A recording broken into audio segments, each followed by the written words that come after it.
Deus criou a maconha? Sim, porque é a planta. E aí? Bom, se fosse boa, não seria maconha, seria boa conha, né?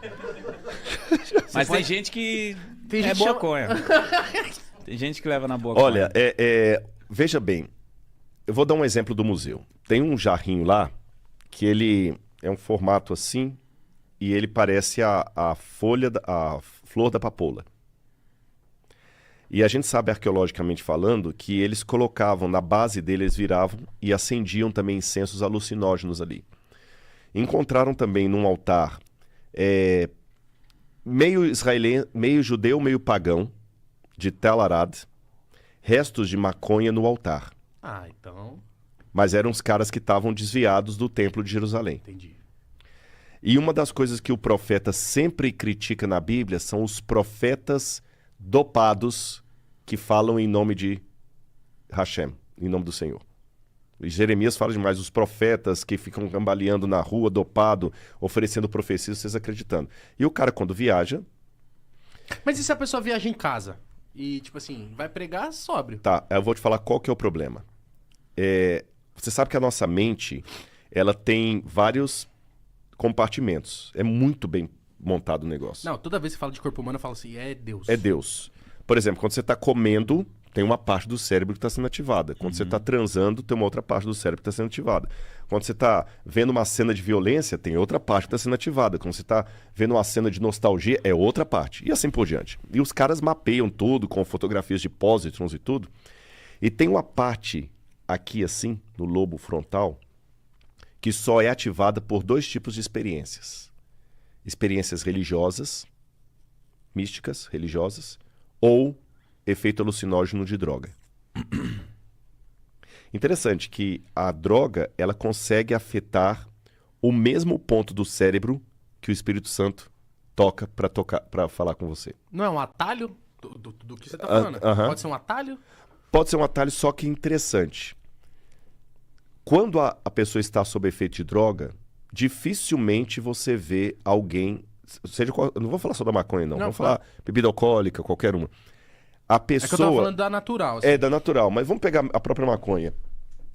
A pessoa dificilmente ela fica com uma sensação boa de...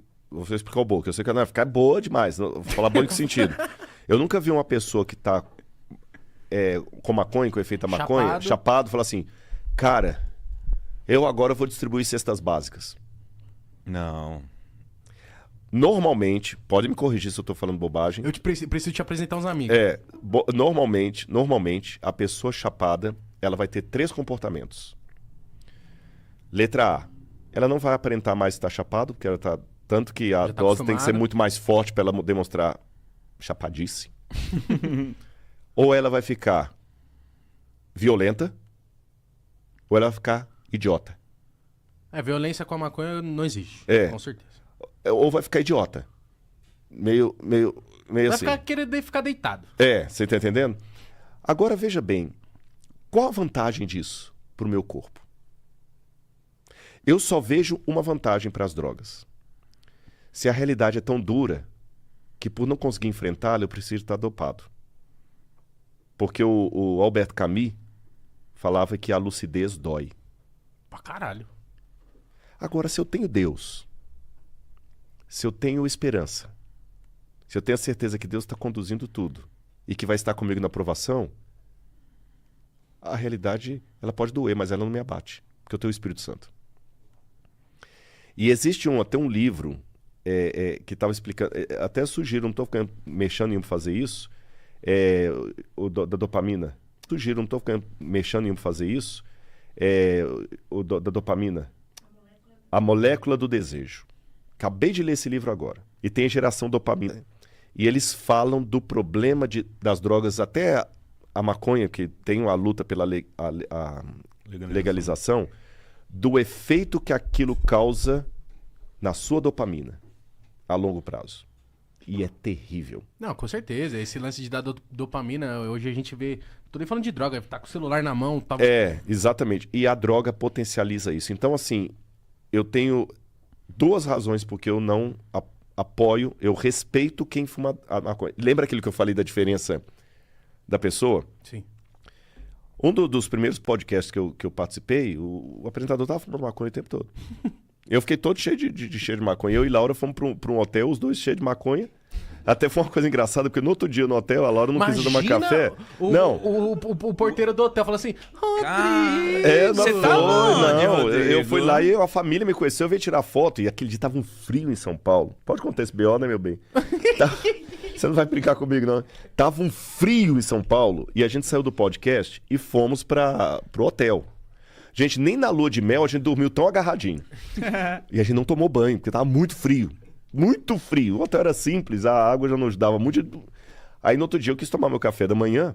A Laura, não vou não, você pode ir. E eu fui sozinho, uma família me conheceu e tudo e tal. Até uma história triste, uma família que tava tratando de uma menininha de câncer. Rapaz, você falou, e eu acompanhei a menina depois no Insta. E a menina faleceu. Nossa. Sabe? Ela eu abençoo todos com a paz de Jesus. Nossa, até hoje eu lembro dessa menininha. E a família veio tirar foto comigo e eu fiquei pensando assim, meu Deus, será que eles estão sentindo que eu tô com cheiro de maconha? Mas, então assim, eu não... A palavra maconheiro hoje, ela caiu num sentido muito pejorativo, muito depreciativo. Uhum. Então eu não quero usar a palavra maconheiro, eu vou usar a palavra usuário. Eu não vou julgar o usuário. Por quê? Porque Deus não me deu essa autoridade. Deus deu a maconha. Você entendeu? Eu, Rodrigo, acho que se eu puder, de maneira bem amorosa, conversar sobre e sugerir para ele que ele pode ter uma vida de qualidade melhor sem aquilo, com muito amor o que eu ia sugerir. Eu acho que é isso. Também. Legal. Você entendeu? Sem apontar dedo, sem me sentir superior. Você tá entendendo?